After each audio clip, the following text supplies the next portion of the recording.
की चौपाई क्रमांक 116 से दोहा क्रमांक 118 तक उनके भावार्थ सहित।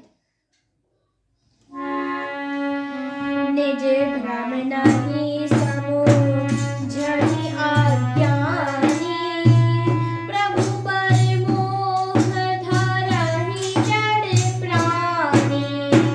जथा गगन घन पटल निहारी, झाँपिनु भानु केनहि को विचारी।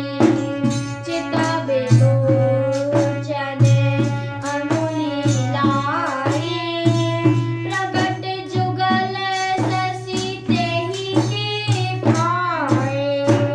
उमा राम विष इक रस मोहा, नमितम धूम धूरी जिमि सोहा। विषय करने सुर जीव समेता, सकल एक ते एक सचेता। सब कर परम प्रकाशक जोई, राम अनादि अवधपति सोई। जगत प्रकाशे प्रकाशक रामु, मायाधीश ज्ञान गुण धामु।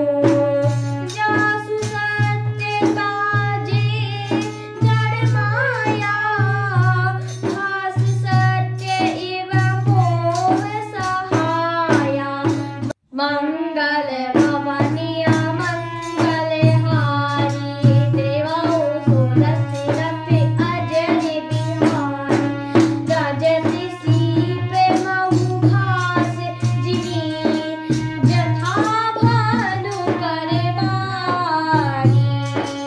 यद्यपि मृषाति हुंकार सोई, भ्रम न सकहि को तारी।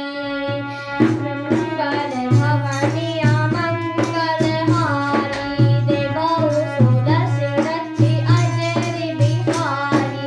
एहि विधि जग हरि आश्रित रही, यद्यपि असत्य देत दुख अहरी। जो सपने सिर काटय कोई, बिनु आगे न दूरी दुख होई। जासु कृपा अस भ्रम मिटि जाई, गिरिजा सोई कृपाल रघुराई। आदि अंत को जासु न पावा, मति अनुमानी निगम अस गावा। बिनु पद चलई सुनई बिनु गाना, कर बिनु करम करई विधि नाना।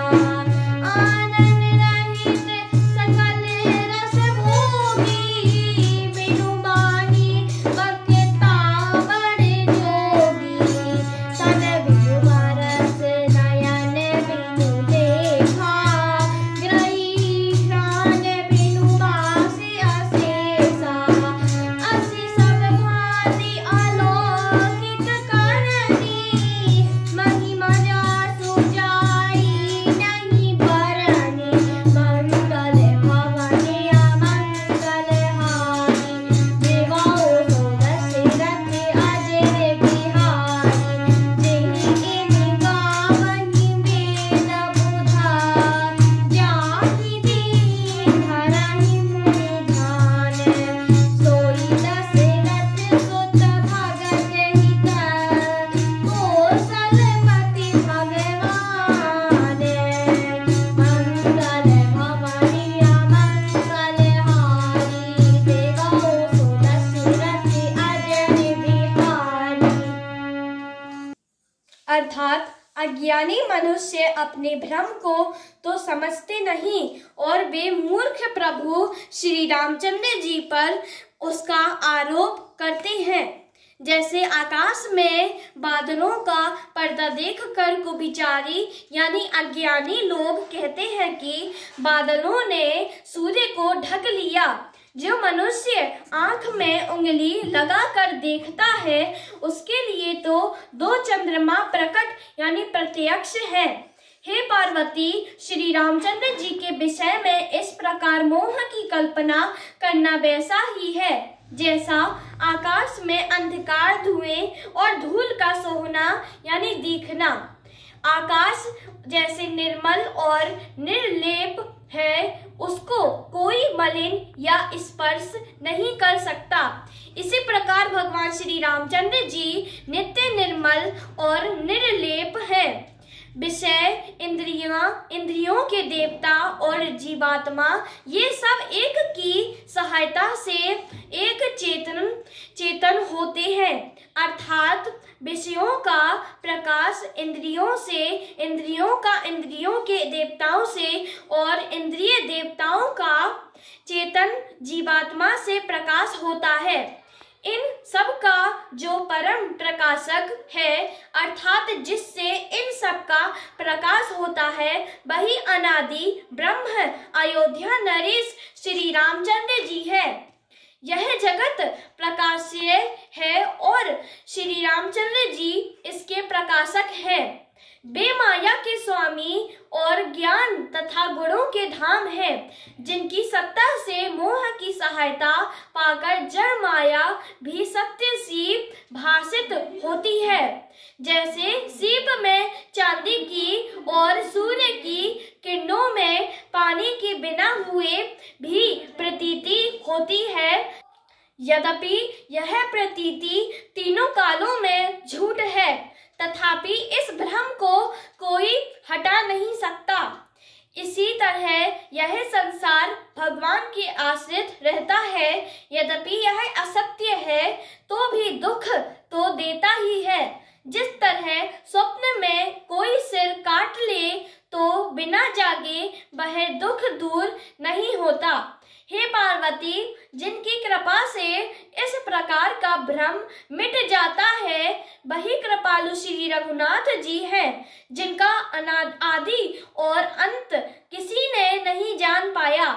वेदों ने अपनी बुद्धि से अनुमान करके इस प्रकार नीचे लिखे अनुसार गाया है। वह ब्रह्म बिना ही पैर के चलता है, बिना ही कान के सुनता है, बिना ही हाथ के नाना प्रकार के काम करता है, बिना मुंह यानी जीवा के ही सारे यानी छहों रसों का आनंद लेता है और बिना ही वाणी के बहुत योग्य वक्ता है। वह बिना ही शरीर यानी त्वचा के स्पर्श करता है, बिना ही आंखों के देवता देखता है और बिना ही नाक के सब गंधों को ग्रहण करता है यानी सूंघता है। उस ब्रह्म की करनी सभी प्रकार से ऐसी अलौकिक है कि जिसकी महिमा कहीं नहीं जा सकती, जिसका वेद और पंडित इस प्रकार वर्णन करते हैं और मुनि जिसका ध्यान धरते हैं, वही दशरथ नंदन भक्तों के हितकारी अयोध्या के स्वामी भगवान श्री रामचंद्र जी हैं। इस एपिसोड में इतना ही। आगे कथा सुनने के लिए कृपया मेरे यूट्यूब चैनल को सब्सक्राइब करें, लाइक कीजिए और शेयर कीजिए। धन्यवाद। जय जय सिया राम।